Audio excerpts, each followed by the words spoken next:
ನಮ್ಮ ಹಿರಿಯರು ಹೇಳಿರುವ ಶಾಸ್ತ್ರ ಸಂಪ್ರದಾಯಗಳು ದಿನನಿತ್ಯ ಮಾಡುವ ಕೆಲಸ ಕಾರ್ಯಗಳು ಅಥವಾ ಆಚಾರ ವಿಚಾರ ನಡೆ ನುಡಿ ಇವುಗಳನ್ನು ಹಿರಿಯರು ಹೇಳುತ್ತಿದ್ದರು.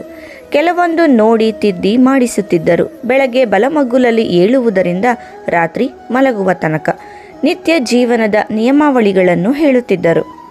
ಜ್ಯೋತಿಷ್ಯ ಶಾಸ್ತ್ರದ ಪ್ರಕಾರ ಹಿರಿಯರು ಹೇಳಿರುವ ಶಾಸ್ತ್ರ ಸಂಪ್ರದಾಯಗಳಿಗೆ ಪ್ರತಿಯೊಂದು ಕಾರಣ ಇರುತ್ತಿತ್ತು. ಅದನ್ನು ಪಾಲಿಸದೇ ಇದ್ದಾಗ ನಮಗೆ ಕೆಡಕಾಗುತ್ತದೆ. ಇಂತಹ ವಿಚಾರಗಳನ್ನು ಹೆಣ್ಣು ಮಕ್ಕಳಿಗೆ ಪದೇ ಪದೇ ಹೇಳುತ್ತಿದ್ದರು. ಏಕೆಂದರೆ ಅಡುಗೆ ಮನೆಗೆ ಗೃಹಲಕ್ಷ್ಮಿ ಹೆಣ್ಣು. ಇಂತಹ ಹೆಣ್ಣು ಮನೆಯ ಕಣ್ಣು. ಅದರಿಂದ ಮನೆಯವರೆಲ್ಲ ಆರೋಗ್ಯದ ಬಗ್ಗೆ ಕಾಳಜಿ ವಹಿಸಿ ತಿಳಿಸುವುದಾಗಿತ್ತು. ಕೆಲವೊಂದು ಶಾಸ್ತ್ರ ಸಂಪ್ರದಾಯಗಳನ್ನು ಈಗಿನ ಕಾಲಕ್ಕೆ ತಕ್ಕಂತೆ ಪಾಲಿಸಲು ಸಾಧ್ಯವಿಲ್ಲವೆಂದಾದರೂ ಅವುಗಳ ಬಗ್ಗೆ ತಿಳುವಳಿಕೆ ಇಟ್ಟುಕೊಳ್ಳುವುದು ಉತ್ತಮ. ದೇವರ ಪಾತ್ರೆ, ಮುಸುರೆ ಪಾತ್ರೆ, ಎಂಜಲು ತಟ್ಟೆ, ಎಂಜಲು ಲೋಟ ಪ್ರತ್ಯೇಕವಾಗಿಡು. ಹಬ್ಬ ಹರಿದಿನ, ಶುಕ್ರವಾರ, ವಿಶೇಷ ದಿನಗಳಲ್ಲಿ ಹಾಗಲಕಾಯಿ, ಬಾಳೆಗಿಡದ ದಿಂಡು ಮಾಡುವಂತಿಲ್ಲ. ಬೂದುಗುಂಬಳಕಾಯಿ, ಚೀನಿಕಾಯಿ, ಇಡಿಕಾಯಿಗಳನ್ನು ಹೆಣ್ಣು ಮಕ್ಕಳು ಒಡೆಯುವಂತಿಲ್ಲ. ಗಂಡಸರು ಮನೆ ಹೊರಗೆ ಒಡೆದುಕೊಟ್ಟ ಮೇಲೆ ಹಚ್ಚಬೇಕು. ದೇವಸ್ಥಾನದಲ್ಲಿ ಹೆಣ್ಣು ಮಕ್ಕಳು ಈಡುಗಾಯಿ ಹೊಡೆಯುವ ಆಗಿಲ್ಲ. ಯಾರಾದರೂ ಹೊರಗಡೆ ಹೊರಟಾಗ ಎಲ್ಲಿಗೆ ಎಂದು ಕೇಳಬಾರದು. ಅಶ್ವತ್ಥಕಟ್ಟೆ, ನಾಗರಕಟ್ಟೆ, ನಾಗರ ದೇವಸ್ಥಾನಗಳಿಗೆ ಗರ್ಭಿಣಿ ಸ್ತ್ರೀಯರು ಹೋಗುವಂತಿಲ್ಲ. ನಿಂಬೆಹಣ್ಣು ತುಳಿಯುವ ಜಾಗ, ತೆಂಗಿನಕಾಯಿ ಹೊಡೆಯುವ ಜಾಗದಲ್ಲಿ ಗರ್ಭಿಣಿಯರು ಇರಬಾರದು. ಯಾರಾದರೂ ಹೊರಗೆ ಹೊರಟಾಗ ಖಾಲಿ ಬಿಂದಿಗೆಯನ್ನು ತರಬಾರದು. ಹೊರಗೆ ಹೊರಟಾಗ ಅವರಿಗೆ ಅಡ್ಡಲಾಗಿ ಕಸಪೊರಕೆಯನ್ನು ತರಬಾರದು. ಮನೆಯಿಂದ ಹೊರಗೆ ಹೋದ ತಕ್ಷಣ ಬಾಗಿಲು ಮುಚ್ಚಬಾರದು. ಮನೆಯಿಂದ ಹೊರಗೆ ಹೋದ ತಕ್ಷಣ ತಲೆ ಸ್ನಾನ ಮಾಡುವುದು, ಕಸ ಗುಡಿಸುವುದು ಅಷ್ಟೊಂದು ಶುಭವಲ್ಲ. ಹೊರಗಡೆ ಕೋರ್ಟ್ ಕೇಸುಗಳಿಗೆ ಹೊರಟಾಗ 1 ಲೋಟ ನೀರನ್ನಾದರೂ ಕುಡಿದು ಹೊರಡಬೇಕು. ಸಂಜೆ ಕಸ ಗುಡಿಸಿದ ನಂತರವೇ ಮನೆಯಲ್ಲಿ ಲೈಟ್ಗಳನ್ನು ಹಾಕಬೇಕು. ಉಪ್ಪು, ಎಣ್ಣೆ, ಕೆಲವೊಂದು ವಸ್ತುಗಳನ್ನು ಅಂಗಡಿಯಿಂದ ಸಂಜೆ ಹೊತ್ತು ಮನೆಗೆ ತರಬಾರದು. ಮುಸ್ಸಂಜೆ ಸಮಯದಲ್ಲಿ ಮಲಗಬಾರದು.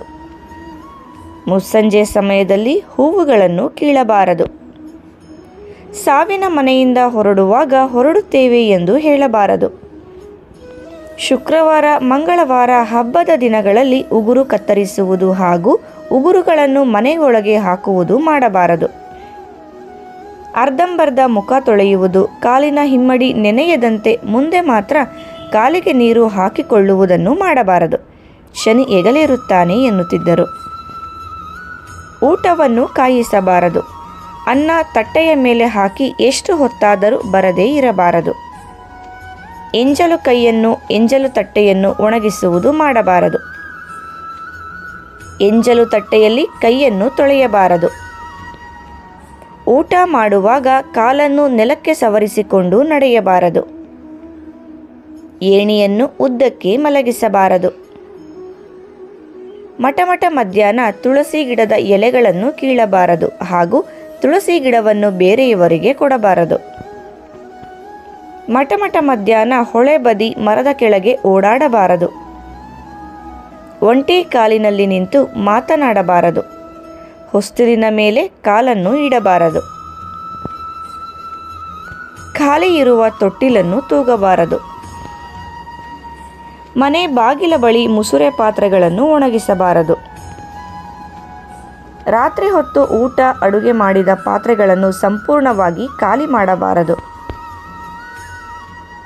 ನೆಂಟರ ಮನೆಗೆ ಹೋಗುವಾಗ ಬರೀ ಕೈಯಲ್ಲಿ ಹೋಗಬಾರದು ಹಾಗೂ ಹುಷಾರಿಲ್ಲದವರನ್ನು ನೋಡುವಾಗಲೂ ಸಹ ಬರೀ ಕೈಯಲ್ಲಿ ಹೋಗಬಾರದು. ಒಂದೇ ವರ್ಷ 3 ಶುಭ ಕಾರ್ಯಗಳನ್ನು ಮಾಡಬಾರದು. ವಿವಾಹ ಮಾಡಿದ ಸ್ವಲ್ಪ ದಿನಗಳಲ್ಲಿ ಗೃಹ ಪ್ರವೇಶ ಮುಂಜಿ ಮಾಡಬಾರದು. ಮನೆಯಲ್ಲಿ ಸೂತಕ ಇರುವಾಗ ಯಾವುದೇ ಪೂಜೆ ಶುಭ ಕಾರ್ಯಗಳನ್ನು ಮಾಡಬಾರದು. ಮಾಹಿತಿ ಇಷ್ಟ ಆದರೆ ವಿಡಿಯೋಗೆ ಒಂದು ಲೈಕ್ ಮಾಡಿ. ಇದೇ ರೀತಿ ಉಪಯುಕ್ತ ಮಾಹಿತಿಯೊಂದಿಗೆ ಮುಂದಿನ ವಿಡಿಯೋದಲ್ಲಿ ಭೇಟಿಯಾಗೋಣ. ಧನ್ಯವಾದಗಳು.